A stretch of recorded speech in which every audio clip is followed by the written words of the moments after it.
that we're going to talk about is Illinois Central Michigan. Now, Illinois won this game 30-9. I don't think this game was as maybe encouraging as some people thought. They got ranked this past week, so obviously some good things happened there. But I don't think this game was quite encouraging as maybe some people thought just from looking at the score.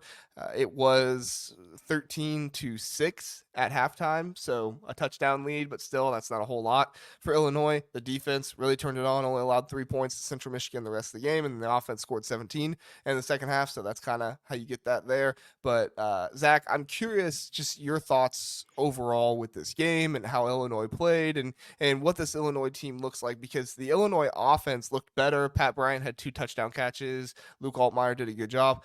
But to me, this offensive line looks like it's in some trouble, and I don't know what's going to look like, especially versus Nebraska next week, because Nebraska has a really, really good defensive line. Yeah, I mean, I think I'm curious as to whether this is them being flat after a big win versus them maybe just being a little bit more deficient. The reality is Kansas lost to UNLV last week, and so I think that big win kind of feels like it doesn't feel nearly as big. I still think it's very possible, though. Illinois is just a little, punch drunk. Not punch drunk. That's the wrong term. Yeah, like maybe they're sleepwalking a little bit, and I think they will be better, but I think you are right in that regard that offensive line against Nebraska's defensive line is going to be most likely where that game is decided. So it wasn't great. Part of me is like, yeah, I can see it. It's an FCS opponent. They're sleepwalking a bit after beating Kansas. No one gave them a shot against Kansas. We wanted to. No, you did give them a shot, but I didn't, and everybody else didn't.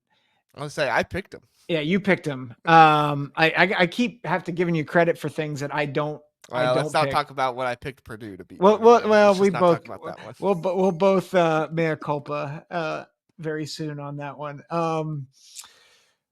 But I am I think similar to Iowa, Minnesota, I feel like Illinois, Nebraska is going to tell us a lot about both teams. And I'm not sure how good Illinois is, and I'm not sure how good Nebraska is. I think we're going to find out on Friday. Yeah. Yeah. I think we will too. And I love that it's a Friday night game. It's going to be all by itself in the Big Ten, and everybody's going to be watching it. It's going to be a big stage. And I mean, look, Dylan Raiola, if he wants to declare himself as a top 5 QB in the Big Ten, top 3 QB in the Big Ten, possibly, I mean, this is going to be his opportunity to do it. This is a good secondary for Illinois. This is a secondary that essentially won the game for Illinois against Kansas with how many turnovers and things like that they were able to get. Xavier Scott looks really good. Miles Scott looks really good.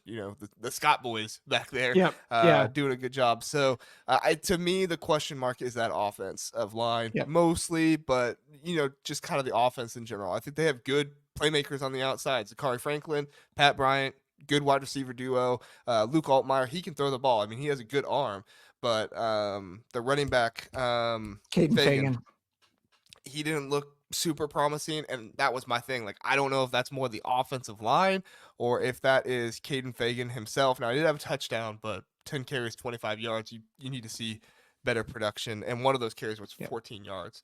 So, I mean, you got to get the better other 9 push. carries was 11 yards. Like, yikes. So we'll see. I don't know who I'm going to pick for that game yet, but it's going to be me neither. It's going to be fun to figure out. So yep.